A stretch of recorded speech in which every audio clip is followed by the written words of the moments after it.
আমরা দেখেছি ঢাকা কলেজে জাতীয়তাবাদী ছাত্রদলের রাজনীতি কীভাবে চলছে। তারা যুক্তির বদলে শক্তি এবং আলোচনার বদলে তারা অধিকারের বদলে দখলদারিত্বের রাজনীতিকে ভালোভাবে প্রমোট করছে।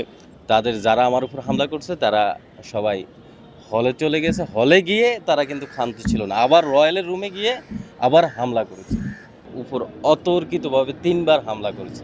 আপনারা দেখেন এই আমার হাতের কি অবস্থা হয়েছে। আমি কিছুক্ষণ আগে সিটি স্ক্যান করে আসছি হসপিটাল থেকে। এই হাতের এটা একদম হয়ে গেছে, আমার মাথার এই সাইডটা পুরোটা ব্ল্যাঙ্ক হয়ে গেছে। আজকে আমরা এখানে মূলত উপস্থিত হয়েছি একটা খুবই ক্ষোভ, উদ্বেগ এবং একটা মানসিকভাবে অস্থিরতার জায়গা থেকে, একটা দায়বদ্ধতার জায়গা থেকে যে ঢাকা কলেজ আসলে কাদের, সন্ত্রাসদের, চাঁদাবাজদের নাকি সাধারণ শিক্ষার্থীদের, এটা হচ্ছে মূল বিষয়। কারণ আমরা দেখেছি হল দখলকে কেন্দ্র করে এবং শুধু হল দখলকে কেন্দ্র করে প্রভাব বিস্তার এবং একটা সিটের জন্য গতকাল রাতে একটা মানুষকে হত্যার হুমকি দেওয়া এবং প্রাণনাশের অ্যাটেম্প টু মার্ডারের বেশ কয়েকটা ঘটনা গতকালকে রাতে আমরা দেখেছি। এবং একই সাথে আমরা দেখেছি ঢাকা কলেজে জাতীয়তাবাদী ছাত্রদলের রাজনীতি কীভাবে চলছে। তারা যুক্তির বদলে শক্তি এবং আলোচনার বদলে তারা অধিকারের বদলে দখলদারিত্বের রাজনীতিকে ভালোভাবে প্রমোট করছে। এই মুহূর্তে আমি জাতীয় ছাত্রশক্তির পক্ষ থেকে গতকাল রাতের ঘটনার প্রেক্ষিতে বিবৃতি প্রকাশ করছি।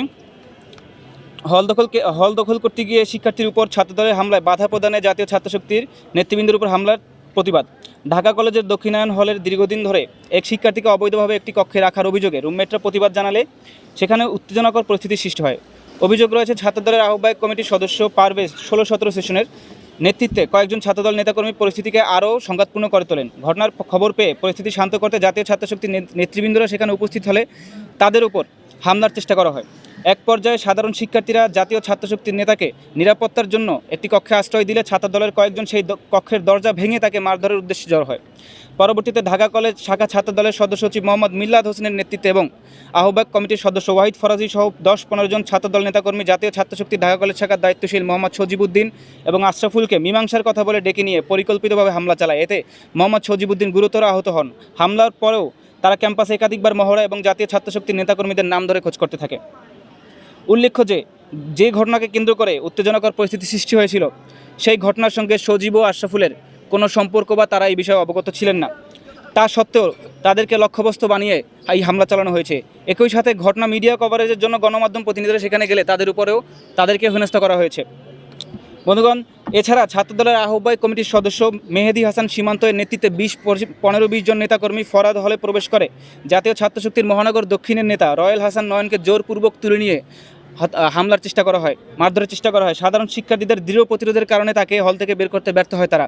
আমাদের আশঙ্কা ছিল তারা যদি সফল হতো তাহলে গতকাল রাতে ঢাকা কলেজে একটি ভয়াবহ অনাকাঙ্ক্ষিত ঘটনার সাক্ষী হতে পারত। আমরা অতীতে দেখেছি কীভাবে হল থেকে তুলে নিয়ে নির্মমভাবে হত্যা করা হয়েছে আবরার ফাহাদকে। গত রাতের ঘটনা প্রবাহ সেই স্মৃতিকে আবারও উদ্বেগজনকভাবে আমাদের মনে করে দিচ্ছে। কোনো শিক্ষা প্রতিষ্ঠানে এ ধরনের সংস্কৃতির পুনরাবৃত্তি কোনোভাবেই গ্রহণযোগ্য নয়। হল দখল ও প্রভাব বিস্তারের উদ্দেশ্যে জাতীয় ছাত্রশক্তির নেতৃবৃন্দ এবং শিক্ষার্থীদের উপর সংঘবদ্ধ হামলা চালানো হয়েছে বলে আমরা অভিযোগ করছি। হামলাকারীদের মধ্যে পারভেজ, শিহাব, দিন মোহাম্মদ, সীমান্ত, আশিক, জীবনসহ কয়েকজনের নাম আমরা জানতে পেরেছি। তারা সবাই দক্ষিণায়ন হলের আবাসিক শিক্ষার্থী এবং প্রায় সবাই দক্ষিণায়ন হলের আবাসিক শিক্ষার্থী এবং প্রত্যেকেই ছাত্রদলের রাজনীতির সাথে সম্পৃক্ত। এছাড়াও ওয়াহিদ ফরাজি নামের এক শিক্ষার্থীর নেতৃত্বে ঢাকা কলেজের সাবেক বাংলাদেশ গণতান্ত্রিক ছাত্র সংসদের সদস্য সচিব, বর্তমান জাতীয় ছাত্রশক্তির নেতা সজিবুদ্দিনের উপরে হামলা করা হয়েছে। ইতিমধ্যে আপনারা সেটা শুনেছেন। ন্যাক্কারজনক হামলার তীব্র নিন্দা ও প্রতিবাদ জানাচ্ছি। ঢাকা কলেজ কোনো ব্যক্তি বা রাজনৈতিক গোষ্ঠীর ব্যক্তিগত সম্পত্তি নয়। আমরা কলেজ প্রশাসন ও হল প্রশাসনের প্রতি অবিলম্বে নিরপেক্ষ তদন্তের মাধ্যমে হামলাকারীদের দৃষ্টান্তমূলক শাস্তি গ্রহণের দাবি জানাচ্ছি। একই সাথে জাতীয় ছাত্রশক্তির নেতৃবৃন্দের উপরে এবং শিক্ষার্থীদের উপরে হামলাকারীদের ছাত্রত্ব বাতিল সহ দৃষ্টান্তমূলক কঠোর শাস্তির দাবি জানাচ্ছি। ধন্যবাদ সবাইকে। সেই সাথে বন্ধুগণ, আপনারা জানেন গতকাল রাতে ঢাকা কলেজের হলে, সাউদার্ন হলে সিট কেন্দ্রিক একটি ইস্যু ক্রিয়েট হয়ে একটা মব হয়েছে। অথচ ওইটা সম্পর্কে আমার কোনো ধারণাই ছিল না। আমি অন্য একটা কাজে ব্যস্ত ছিলাম, আমি হলেই ছিলাম না। বন্ধুবান্ধবের সুবাদে টুকটাক শুনেছি, বাট এটার সাথে আমার কোনো সংশ্লিষ্টতা ছিল না। আমি সায়েন্স ল্যাব, আমি আশরাফুল সহ যখন চা খাইতেছিলাম তখন ছাত্রদলের একটা গ্রুপ, যারা মূলত হচ্ছে মাজেদ, মাজেদুর রহমান মাজেদ, উনি মনে হয় যুগ্ম আহ্বায়ক, শেখ পারভেজ, উনি আহ্বায়ক সদস্য ছাত্র দলের, সীমান্ত সদস্য। আর হচ্ছে তাদের একটা গ্রুপ আছে সেখানে ওহিদ নামে একটা ছেলে আছে, ওহিদ ফরাজি, সীমান্ত, মেহেদী হাসান সীমান্ত এবং আশিক সহ ওদের 10 থেকে 20 জনের একটি গ্রুপ আমাকে সায়েন্স ল্যাব থেকে বলতেছে যে ভাই চলেন আপনি এটা সমাধান করে দেন। এটা বলে আমাকে ফোর্স করে একবার নিয়ে আসছে। আমি সাথে সাথে ছাত্র দলের সেক্রেটারি মিল্লাত ভাইকে কল দিলাম। কল দেওয়ার পরে বললো যে তুমি বিশ্বাসের সামনে আসো। ঠিক নাইমের গলি মাথায় আসার সাথে সাথে তারা এখানে সাগর উপস্থিত ছিল, ছাত্রদলের আরেক আহ্বায়ক সদস্য, তারপর শিহাব উপস্থিত ছিল, আরও উপস্থিত ছিল রিফাত, ওনার সবাই ছাত্রদলের আহ্বায়ক সদস্য। ওদের উপস্থিতিতে ওরা আমার উপর অতর্কিতভাবে 3বার হামলা করেছে। আপনারা দেখেন এই আমার হাতের কি অবস্থা হয়েছে। আমি কিছুক্ষণ আগে সিটি স্ক্যান করে আসছি হসপিটাল থেকে। এই হাতের এটা একদম হয়ে গেছে, আমার মাথার এই সাইডটা পুরোটা ব্ল্যাঙ্ক হয়ে গেছে। অথচ আমি এই যে হলে যে মব হয়েছে সাউদার্ন হলে, এই ইস্যু সম্পর্কে আমি কিছুই জানি না। ওরা পরিকল্পিতভাবে আমাকে এনে এইখানে হচ্ছে কি আমাকে হ্যারাস করেছে। এটা তারপর কিছুক্ষণ পরে ছাত্রদলের সেক্রেটারি মিল্লাত হোসেন আসার পরে তাদের যারা আমার উপর হামলা করছে তারা সবাই হলে চলে গেছে। হলে গিয়ে তারা কিন্তু ক্ষান্ত ছিল না, আবার রয়্যালের রুমে গিয়ে আবার হামলা করেছে। মানে পর্যায়ক্রমে তারা কালকে সারা রাত হচ্ছে একটা সন্ত্রাসী যে কার্যক্রম ক্যাম্পাসে পরিচালনা করেছে। অথচ যারা এই হামলার সাথে জড়িত ছিল তাদের বিরুদ্ধে আপনারা অনলাইনে শুধু সার্চ করবেন যে হচ্ছে পারভেজ, ছাত্র দলের কর্মী পারভেজ, দেখবেন যে হচ্ছে অহর চাঁদাবাজির হচ্ছে কি নিউজ আপনারা মানে পাবেন। সোর্স হচ্ছে শুধু অনলাইন।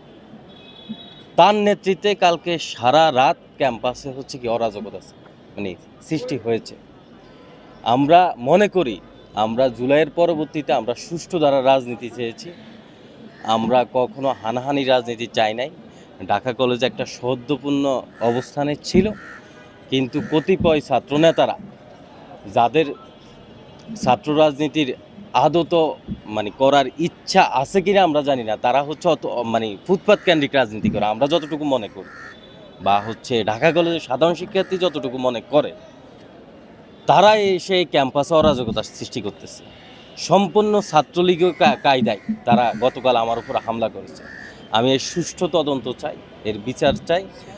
আপনারা মানে আপনাদের মাধ্যমে আমি প্রশাসনের কাছে বিচার চাই, এটা যাতে সুষ্ঠু তদন্ত করে যারা এই হামলার সাথে জড়িত তাদেরকে শনাক্ত করে বিচারের আওতায় আনতে হবে। আর যারা হলে যে সিট দখলের যেই ইস্যু ক্রিয়েট করে গত রাত মব করেছে সেটারও বিচার চাই। যেসব সাধারণ শিক্ষার্থীর উপর রিয়াদ ওর উপরে হামলা হয়েছে সেটারও বিচার চাই, যাতে এই ক্যাম্পাস নিরাপদ থাকে, সুষ্ঠু থাকে। সকল পক্ষকে আহ্বান জানাই একটা সুন্দর সুষ্ঠু ক্যাম্পাস যাতে আমরা উপহার দিতে পারি। আমরা কোনো হানাহানি চাই না, কোনো মারামারি চাই না, কিন্তু মতাদর্শের ভিন্নতার কারণে যদি কারো উপরে হামলা করা হয় তাহলে সেটা এই ক্যাম্পাসের ছাত্রছাত্রীরাই রুখে দেবে ইনশাআল্লাহ।